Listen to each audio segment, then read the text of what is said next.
Good morning students, welcome in online class 10th class. आज हम SST में chapter 7 राज्य सरकार के बारे में अध्ययन करेंगे। इसके पहले वाले चैप्टर में हमने केंद्र सरकार के बारे में अध्ययन पढ़ा था। केंद्र सरकार में हमने किस किस के बारे में पढ़ा था? राष्ट्रपति एंड प्रधानमंत्री एंड मंत्रिपरिषद। ठीक है, अब इसमें हम पढ़ेंगे राज्य विधानमंडल जो हमारे राज्य सरकार होती है। आपको पता है हमारे भारत में कितने राज्य हैं? हर राज्य के लिए वहां पे एक सरकार को नियुक्त करते हैं। हर राज्य में अलग अलग मंत्रियों की नियुक्ति होती है, मंत्रियों के साथ में अन्य मंत्रियों की नियुक्ति होती है। और राज्य स्तर पर कौन होते हैं? राज्यपाल होते हैं। जैसे राष्ट्रपति केंद्र स्तर पर होते हैं, उस तरह से राज्य स्तर पर राज्यपाल होते हैं। जिस तरह से केंद्र स्तर पर प्रधानमंत्री होते हैं, उसी तरह से राज्य स्तर पर यहाँ पर मुख्यमंत्री होता है। मंत्रिपरिषद होते हैं, इस यहाँ पर भी मुख्यमंत्री मंत्रियों की नियुक्ति करता है राज्यपाल की सहमति से। ठीक है, अब हम पढ़ते हैं राज्य सरकार कि राज्य विधानमंडल का गठन एवं कार्य क्या क्या है। कि संविधान के अनुसार भारत के प्रत्येक राज्य में एक विधानमंडल की व्यवस्था की गई है। कि हमारे संविधान में ये कहा गया है कि प्रत्येक राज्य के लिए एक विधानमंडल नियुक्त किया जाएगा। कहीं पे ये एक सदनात्मक होता है तो कहीं पे ये द्विसदनात्मक होता है। संविधान के अनुच्छेद 168 में कहा गया है कि प्रत्येक राज्य में एक विधानमंडल होगा। कि हमारे संविधान में अनुच्छेद 178 के अनुसार कि यहाँ पर कि संविधान में प्रत्येक राज्य में एक विधानमंडल नियुक्त किया जाएगा और उसमें मुख्यमंत्री या अन्य मंत्रियों की सहायता से कार्य किया जाएगा। और कुछ राज्यों में तो कहीं पे तो एक राज्य में एक सदनात्मक है तो कहीं पे दो सदनों में तथा कुछ में तो एक सदन से मिलकर बना है। कि विधानमंडल कई जितने राज्य हैं उनमें से कई राज्यों में तो ये दो सदनों से मिलकर बना हुआ है एंड कई राज्यों में तो ये एक सदन से मिलकर बना हुआ है। जैसे कि विधानसभा और विधान परिषद कि यहाँ पे दो सदन केंद्र में होता है, लोकसभा और राज्यसभा, और यहाँ राज्य सरकार में होता है विधानसभा और विधान परिषद। कि विधानसभा को जिसे हम प्रथम सदन कहते हैं या निम्न सदन कहा जाता है, प्रथम या निम्न सदन कहा जाता है, और विधान परिषद इसे द्वितीय या फिर उच्च सदन कहा जाता है। जिन राज्यों में दो सदन होंगे उनके नाम क्रमशः विधानसभा और विधान परिषद होंगे। कि जिन राज्यों में एक सदन होगा वहां तो विधानमंडल होगा, और जहां पे दो सदन, जिस राज्य में दो सदन होंगे वहां पे विधानसभा और विधान परिषद होंगे। प्रत्येक राज्य में जनता के वयस्क मताधिकार के आधार पर निर्वाचित प्रतिनिधियों को नियुक्त किया जाता है। कि जो इसका चुनाव, हमारे सरकार का चुनाव जो होता है वह वयस्क मताधिकार के अनुसार प्रत्येक वयस्क नागरिक करता है। 18 साल का जो ऊपर का व्यक्ति होगा वो यहाँ पर चुनाव की प्रक्रिया में हिस्सा देगा। जिन राज्यों में विधानमंडल का दूसरा सदन है, जिसे विधान परिषद कहा जाता है, उसे विधान परिषद कहा जाएगा। और राज्यों के विधानमंडल एक सदनात्मक या द्विसदनात्मक, इस बात के निर्णय के अधिकार राज्य में निर्वाचित प्रतिनिधियों और भारतीय संसद को ही है। वर्तमान समय में भारतीय संघ के केवल 7 राज्य हैं, उत्तर प्रदेश, जम्मू कश्मीर, महाराष्ट्र, जहां पे इन 7 राज्यों में जहां पे केवल एक सदनात्मक, जहां पे 2 सदन में राज्य कार्य कर रहे हैं, और बाकी सब राज्यों में केवल 7 राज्यों में द्विसदनात्मक है, बाकी सभी में एक सदनात्मक है। जैसे कि उत्तर प्रदेश, जम्मू कश्मीर, महाराष्ट्र, कर्नाटका, बिहार, आंध्र प्रदेश और तेलंगाना। इनके अलावा सभी राज्यों में एक सदनात्मक है। इसका मतलब है कि राजस्थान भी एक सदनात्मक सरकार या गठन का कार्य करते हैं। ठीक है, अब है यहाँ पे कि विधानमंडल के अंग। मैंने अभी आपको बताया कि विधानमंडल के अंग कौन कौन से हैं। कि विधानमंडल यहाँ पे राज्यपाल, विधानसभा और विधान परिषद, इन 3 स्तर पे कार्य करता है। कि जो विधानमंडल के अंग होंगे वो होंगे राज्यपाल, विधानसभा और विधान परिषद। विधानसभा और विधान परिषद अभी बताया कि जहाँ पे इन 7 राज्यों में, अपने भारत में 7 राज्यों में ही जहाँ पे द्विसदनात्मक, इसका मतलब विधानसभा और विधान परिषद के रूप में कार्य करते हैं। बाकी सभी राज्यों में एक सदनात्मक के रूप में कार्य करते हैं। ठीक है,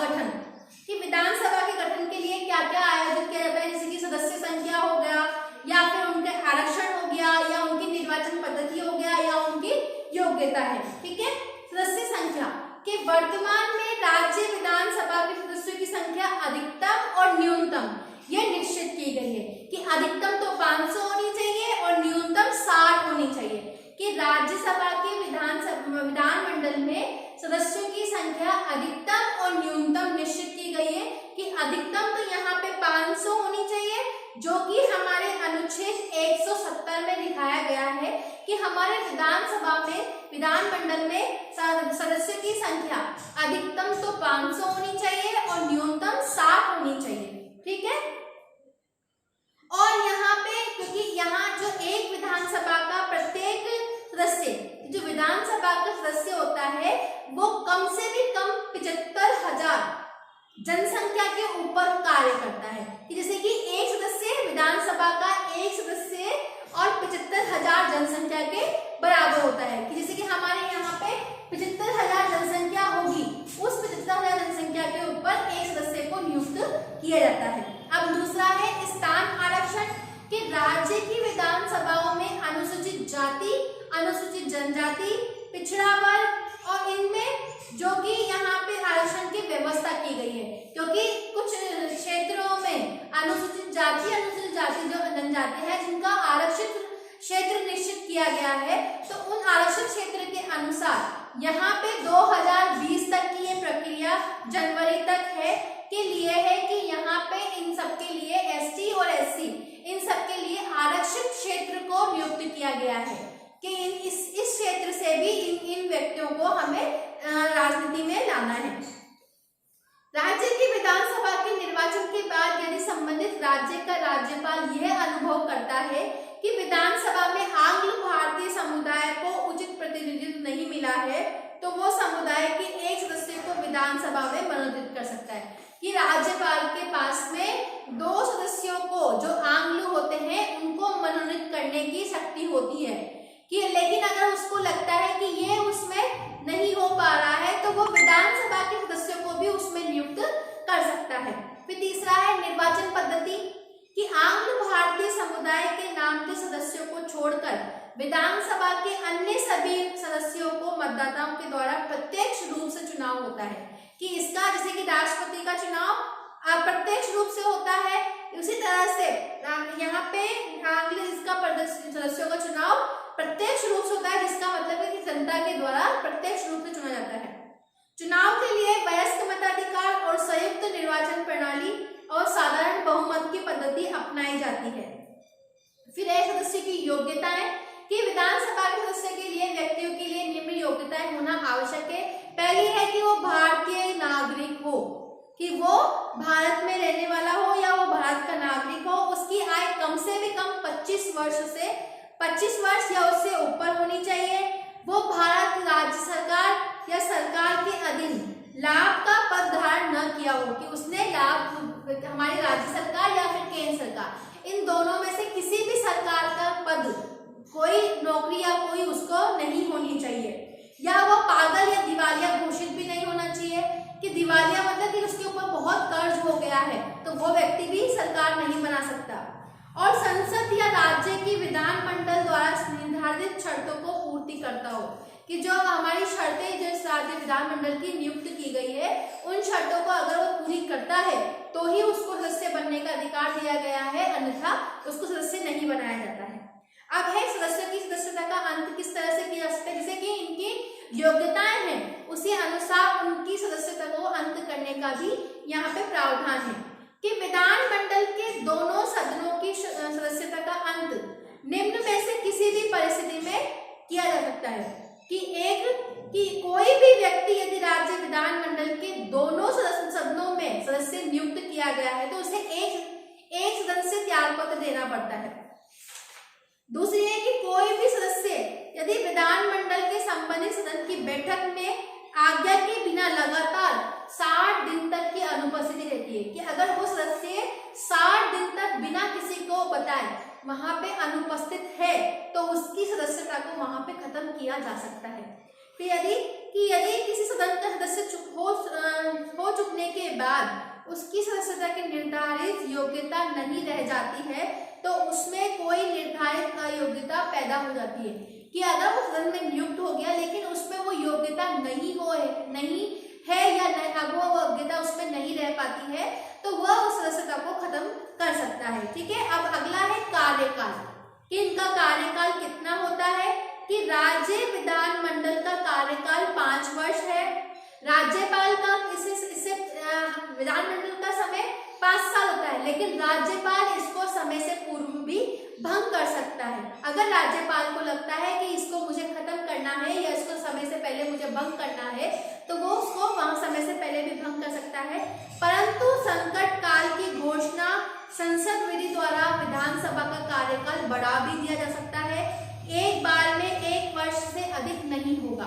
क्या अगर उसे लगता है कि मेरे को कार्यकाल को बढ़ाना है तो वो उस कार्यकाल को बढ़ा भी सकता है, किंतु वो उस कार्यकाल को 1 वर्ष, एक बार में सिर्फ 1 वर्ष बढ़ाता है। ऐसा नहीं है कि वो लगातार 3-4 साल बढ़ा देगा। 1 वर्ष को एक बार में सिर्फ 1 वर्ष का कार्यकाल को वो बढ़ा सकता है।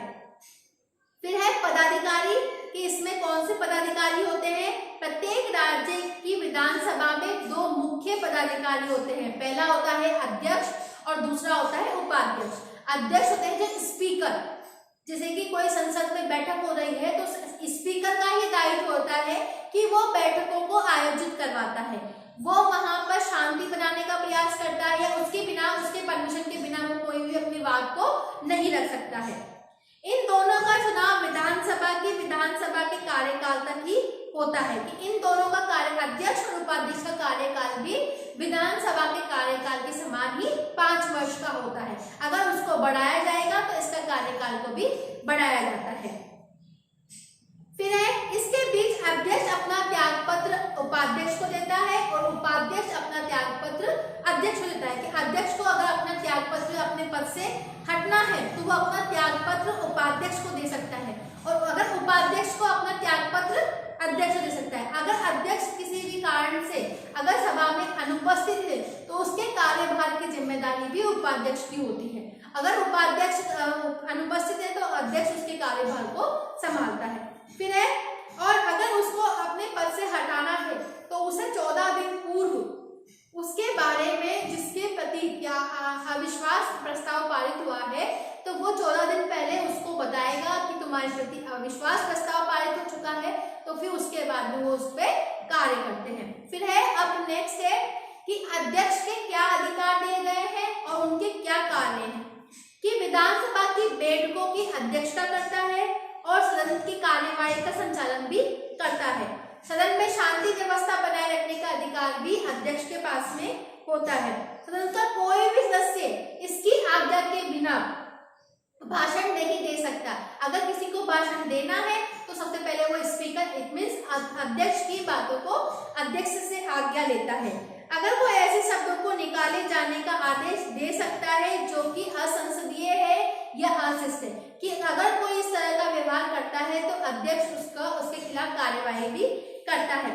वो प्रश्नों को स्वीकार करता है और नियम विरुद्ध के होने पर उन्हें अस्वीकार भी करता है। कि कोई प्रश्न जो उसको लगता है कि स्वीकार करने योग्य है या ये अस्वीकार करने योग्य है, तो ये सारा दायित्व अध्यक्ष का होता है।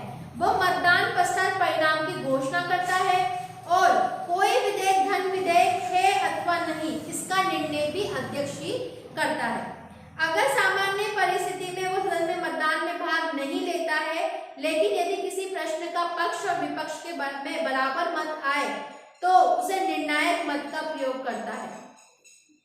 फिर दल बदल संबंधी याचिकाओं का निर्णय भी अध्यक्ष के हाथ में होता है और उनके सभी कार्यों का संपादन भी उपाध्यक्ष के द्वारा किया जाता है। ठीक है, यहाँ तक आपको समझ में आ गया होगा कि अध्यक्ष और उपाध्यक्ष के क्या कार्य हैं और विधानसभा का गठन और उनकी योग्यताएं क्या है। ठीक है, अगली क्लास में अब हम पढ़ेंगे विधान परिषद का गठन। ठीक है, thank you, have a nice day.